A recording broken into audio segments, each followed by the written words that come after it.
Jason Klamm, and this is Comedy on Vinyl.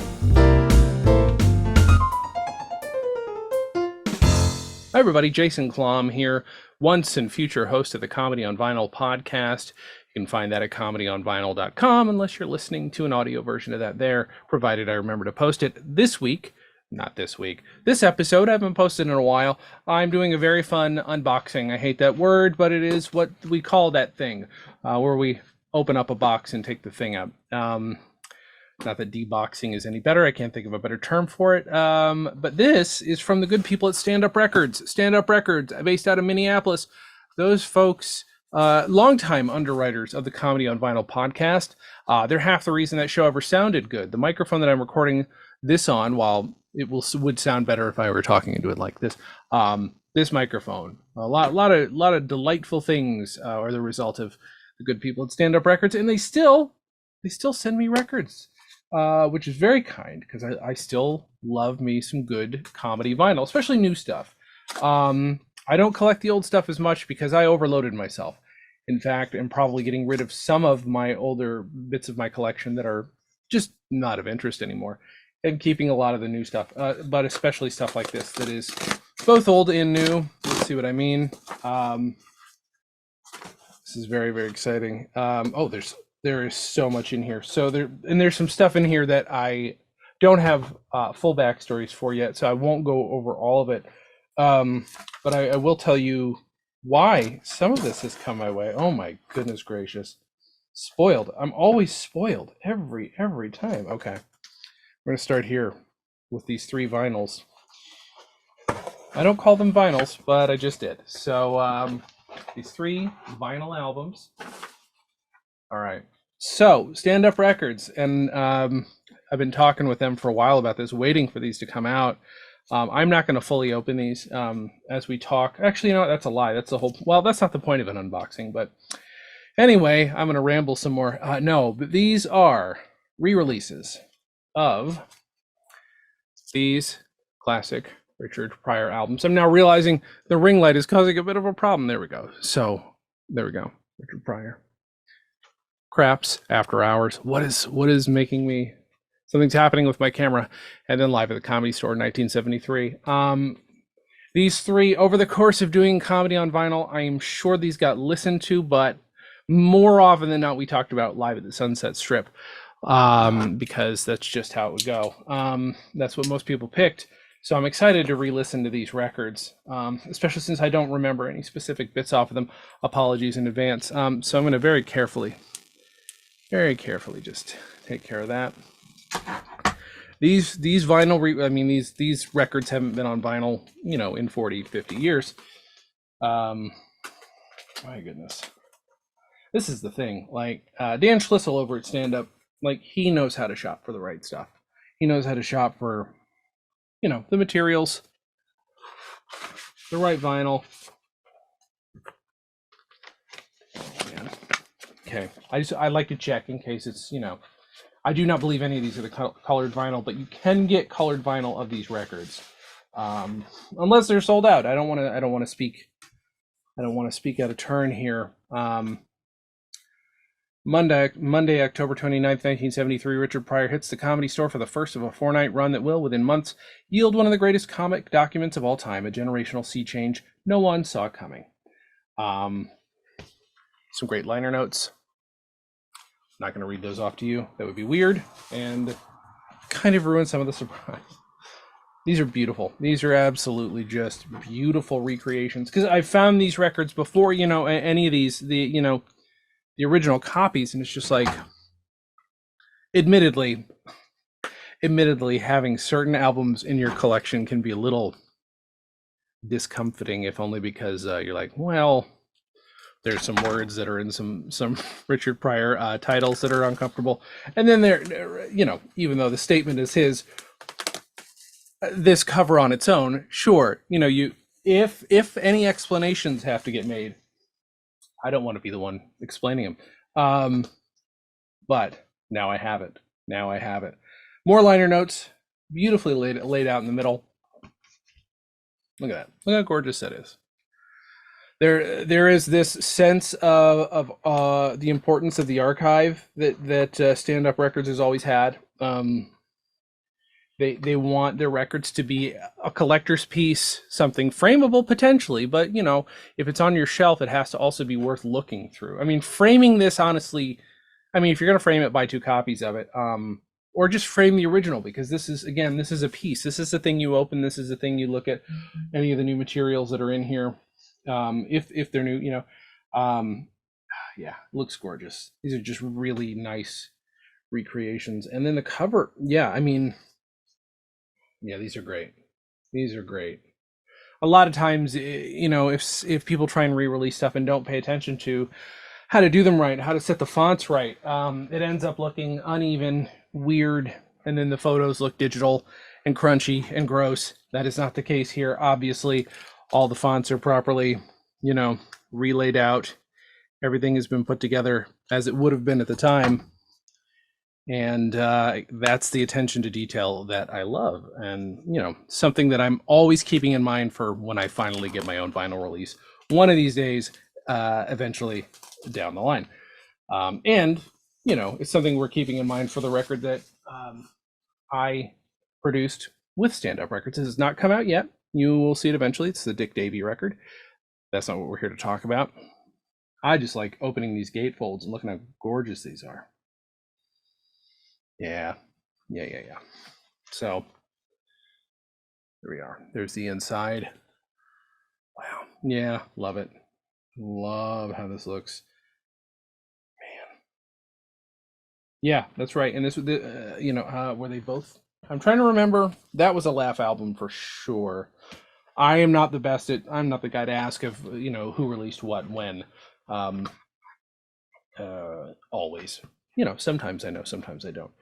But Richard Pryor was all over the place. He released albums with a lot of people. Yeah, these are gorgeous. These are gorgeous. I wouldn't, if somebody said, "Hey, why don't you work on re-releasing that?" I wouldn't have the confidence to do that and make these still look good. Don't know how Dan does it, but these are gorgeous. Now the reason Dan sent these to me, I have to pick one. I have to pick one.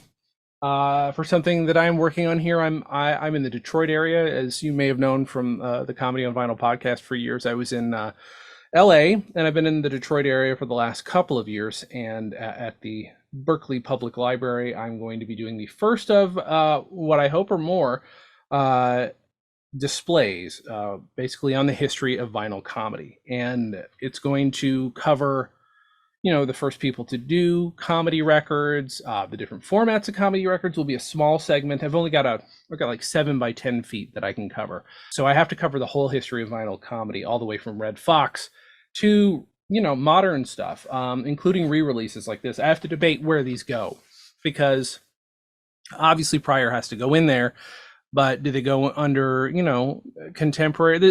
These have a middle ground that they have to walk. So these are going in there, but one of the things that I spoke to Dan Schlissel at Stand Up Records about, and spoke to my good friend Taylor Jessen, who's Firesign Theater's archivist, about, is not just records, because I've got plenty of records, although I am now very happy to have that, but I wanted some supplemental stuff, some ephemera specifically is what I asked for. If there was any they could spare, stuff that would look good, stuff that would help explain the history of vinyl comedy without being vinyl comedy itself. You can just see right up here. I need to learn how to point, but that is a there we go. That is a Duck's Breath dollar from Duck's Breath Mystery Theater.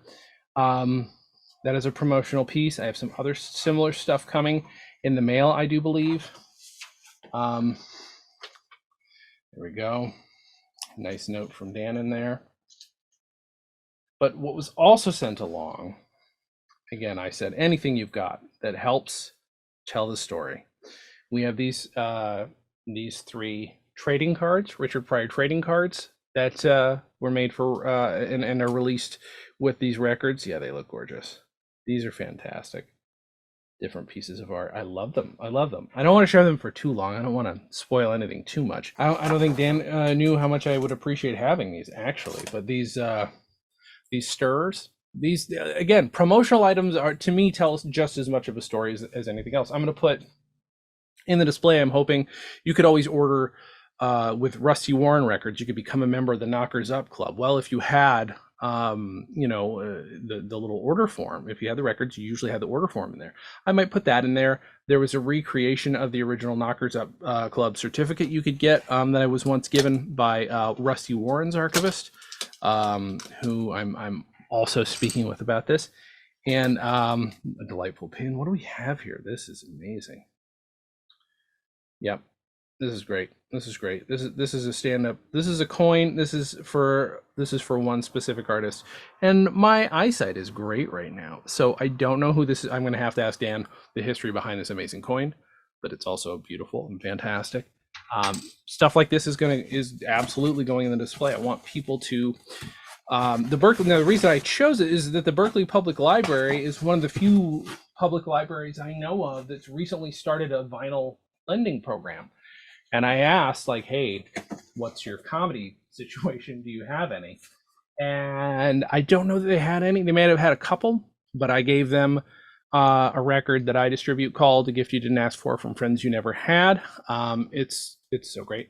It's delightful, and I don't say that just because I distribute it. I distribute it because I say that. Some of the other things going in there are items from the Firesign Theater archive, as I mentioned as well.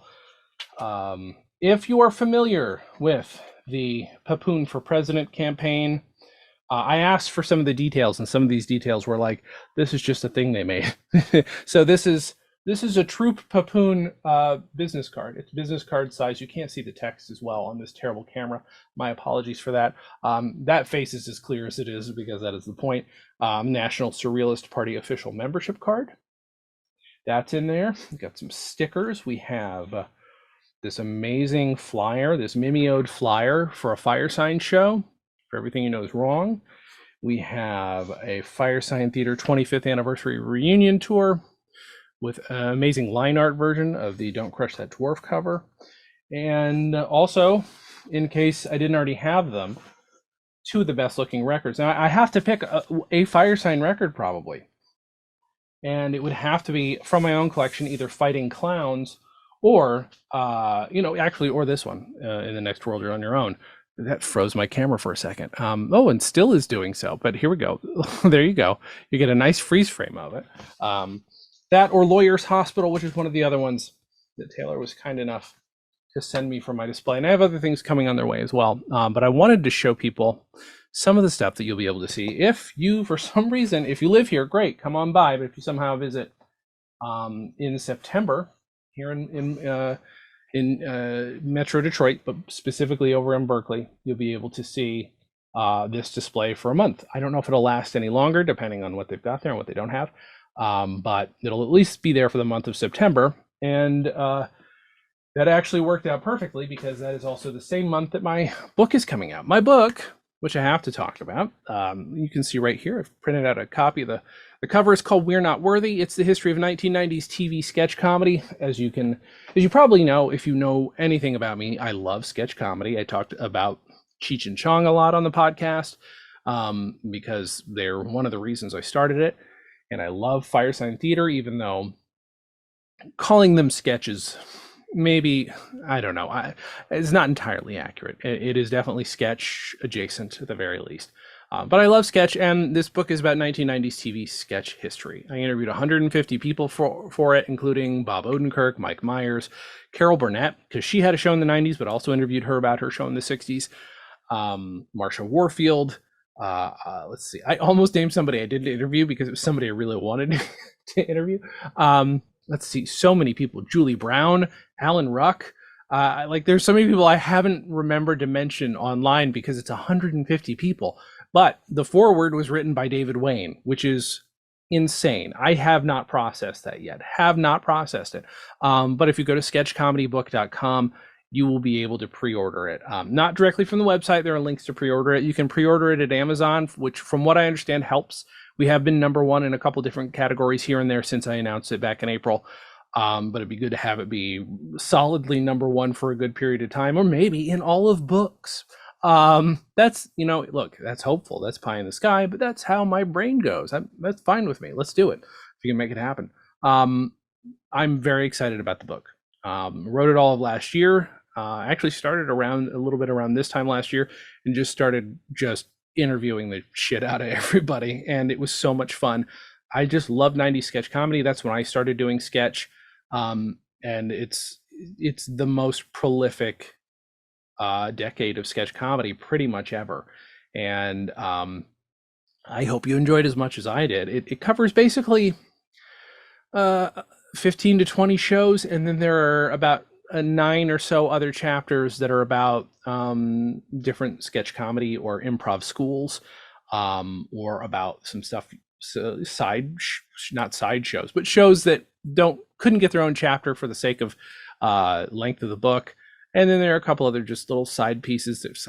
Oops. Other thing, I need to not use the word side, I think is what I've learned from this.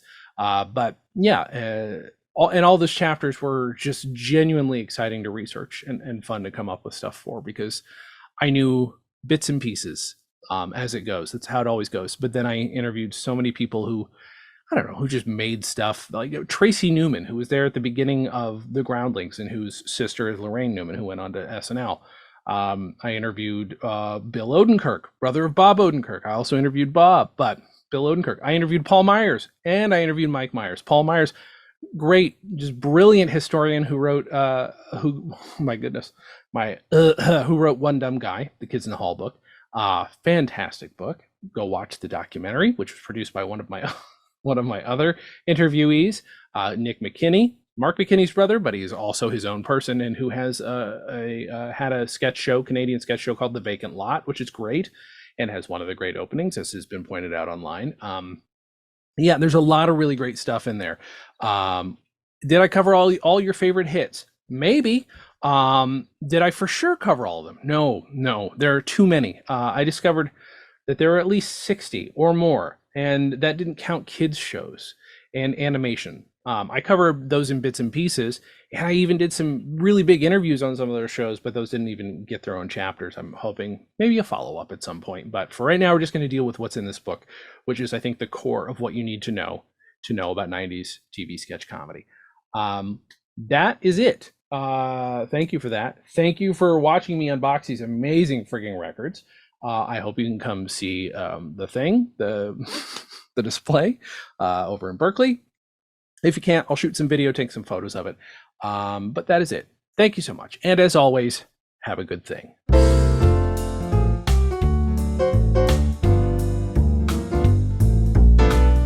Comedy on Vinyl is a production of Stolen Dress Entertainment. It is produced by Mike Warden and is hosted and edited by Jason Klamm. Our theme song was composed and performed by Richard Levinson. You can email us at podcast@comedyonvinyl.com. Subscribe to Comedy on Vinyl on Apple Podcasts, Google Podcasts, and anywhere else you can find podcasts. Give us a 5-star rating and write us a review. It helps. You can find us on Facebook, Twitter, and Instagram at Comedy on Vinyl, or find everything in one place at comedyonvinyl.com. A major portion of Comedy on Vinyl has been underwritten by Stand Up Records. Please visit standuprecords.com for all your comedy needs, and tune in to the new Stand Up Records channel available on the Roku, where you can also find select episodes of this podcast. Visit stolendress.com to listen to our other podcasts, watch videos, and imbibe freely of our multimedia content going back 15 plus years.